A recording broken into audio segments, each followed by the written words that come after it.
The American College of Radiology. Focused. Forward. Together.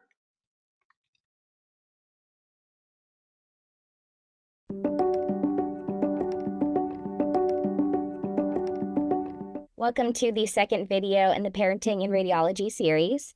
Today's topic will be finding a family-friendly residency program. So here with us today is Dr. Care Team of Judea from Duke University. She'll be providing her insights into all things about finding a family-friendly residency program. So before we delve into the specific questions, Dr. Magudia, I was wondering if you could go a little bit into your professional background, but also your journey into parenthood yourself. Oh, what a wonderful question. And thank you so much for this invitation. I'm really excited to be here. So I grew up in California, and I actually started by studying mechanical engineering at UC Berkeley. So I spent my first few years of post-high school training there, and then I decided to apply to MD PhD programs. And so for that, I went to Cornell, Sloan Kettering, and Rockefeller for their transinstitutional program. And it was during that time actually that I met my husband as a first-year kind of medical student in that program. He was not doing the dual degree program, so he was going straight through. And so that was kind of the beginning of the step one of this journey towards being a parent, is finding that partner. So, went to medical school. I did my PhD. I did not take the short road. So I took 5 years for my PhD. So in total, the 2 degrees took 9 years. And when I was towards the end of my PhD, there were some of my lab mates who started having children. They were postdocs, so they finished their graduate programs, and most of them had been, there for at least 5 years or so. And so I got to know them over time, and seeing them make that jump towards being a parent, it was really exciting, especially when it's someone that you feel really, really close to. So as an adult, that was the first time I had family members who had had children, but to really see close friends go through that, it was really an exciting time. And then, after the first 4 years in the program, my husband was finishing medical school. And at that time we got married. And then 4 years later, so we'd had plenty of time without children.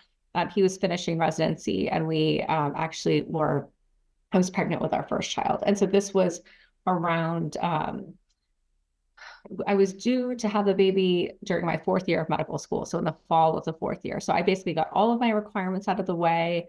And I ended up having Satya, who's my first, my little one. Now she's 10 years old, but I had her kind of right before, maybe a month or 6 weeks before residency interviews were about to kind of start, like the early ones.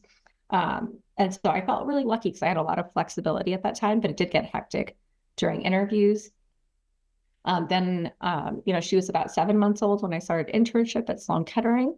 And then, we found, this is the kind of the second part of this puzzle, I think, is the childcare piece. And so at this time, we hired a nanny, which was in New York. I mean, it seems like a big decision, but in New York, there's a really big market for nannies and for childcare providers because daycare spots are hard to come by. And so, it actually wasn't too hard to find someone. And then we actually did switch to someone else who is absolutely incredible. And she actually has stayed within our family, for years since then. Not with us personally, but with my sister-in-law. And then when my internship was done, I went to radiology residency at Brigham and Women's Hospital. And during the December of my first year of radiology training is when I had my second child, Mira, who's now 8 years old. So I had one towards the end of medical school and one in my first year of radiology residency. Yeah, so it sounds like you're the perfect person to interview for this topic. I hope so. Kind of start things off here. So what questions do you think would be important to ask during residency interview season to find a family-friendly residency program? Yeah, so that is a really great question. And I was a new mom right when I was going through that interview time, at the very beginning of the season, maybe Satya was about 4 to 6 weeks old. And then, during the end of the season became a few months old. And I think that there's 2 ways to think about this. The first is, obviously it's important to many of us. It was important to me, and you could decide this is important and I'm just going to ask questions directly. That's possible. The second is that, there's bias against women, there's bias against parents. You're going to be judged, especially when, maybe not consciously, but maybe unconsciously judged. And so you could just more surreptitiously judge the family friendliness of the program. And I definitely took the second approach. I wanted to be, I didn't want anything to kind of weigh against their decision, but I did want that information. And so, you can start by assessing, how many women there are in the program, who's in the program leadership, how many women are in the program leadership, on the faculty, and just do a lot of like observations. And so, at least what I've seen during my, career in radiology so far is that women tend to go where there's other women. So if there's a program with a lot of, women in the residency programs, and you can see it in those kind of photo pages that they tend to have match classes that have more women. And then, at my class at Brigham and Women's Hospital, it was 7 women out of 10 my particular year. And the classes above that kind of had that same pattern. So it's just that, it was seen as being, friendly towards women, and more women kind of kept deciding to choose to go there when they made their rank lists. Yeah. I think it's also important to pay attention to whether any residents mention having children. Do they have a women in radiology program? Kind of those sorts of pieces as well. So I feel like it's a little bit of clues and kind of a little bit mystery, because there's things you can ask, but I think it's really the kind of clues that you're getting without direct questions that are even more valuable. Yeah, it's a lot of reading the room, it sounds like. It's very important. Okay. So thank you for that. So question number 2 is, who should you reach out to with specific questions regarding figuring out this information? So I think that if there is a women in radiology group, that's a great place to start. So some residency programs will either have, a Q&A kind of session, or some sort of web, kind of Zoom meeting that you can have with those folks, or it's just maybe published on their website. They do have a women in radiology group. So generally those people will be great to ask and are already attuned to these sorts of questions. Anyone who spontaneously brings up the topic of kind of either women's kind of programming or being a parent, I feel like that person is signaling that they're kind of open to being asked those sorts of questions. And I also want to say that you can do a lot of your own research regarding what it's like to be a parent in a residency program, just in terms of a lot of these policies are going to be published, on websites of institutions now. There have been some shifts since I was in residency. So, for example, the ACGME is mandating a certain amount of leave per year. Last I read, it was a minimum of 6 weeks of paid leave per year with an additional week of vacation.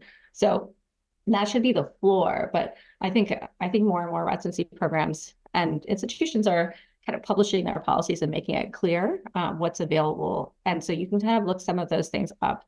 To me, the leave is just one piece of it, that initial time that maybe when you're, possibly becoming a new parent, whether it's through childbirth or adoption, or, as any role that you could have as a parent, including paternity leave.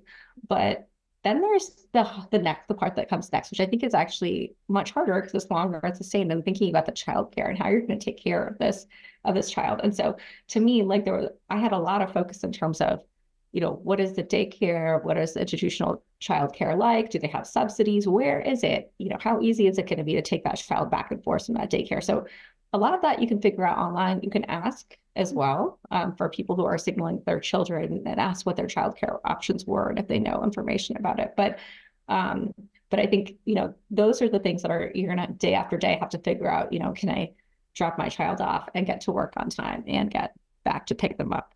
Yeah. Does that make sense? Thank you for that. So last question. So what were your personal non-negotiables regarding benefits, resources, about finding a family-friendly residency program? Great question. So when I was thinking about this, I don't think I had a non-negotiable. And I'm sure that you and, lots of other people watching these videos, realize that getting into radiology residency is incredibly competitive and can be very difficult, regardless of, which particular medical school you're coming from or part of the country. What I knew is that I wanted to go to a good, solid training program. I'm interested in both clinical work and research. So I was factoring both of those in.